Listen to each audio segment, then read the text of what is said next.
स्वप्न सगळीच पूर्वी होत नसतात. काही स्वप्नच राहत असतात.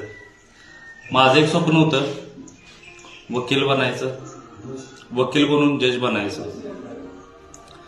आणि तो हातोडा घेऊन आहे नाही ऑर्डर करत बसायचं. पण स्वप्न काय पूर्ण झालं नाही. मी काय जज झालो नाही, पण परशुवाला झालो. आणि परशुवाला होऊन हातोडाला ठोकते आणि त्या ठोकत ऑर्डर पण होते. दिल है कहीं और धड़कन है कहीं, सांस है मगर क्यों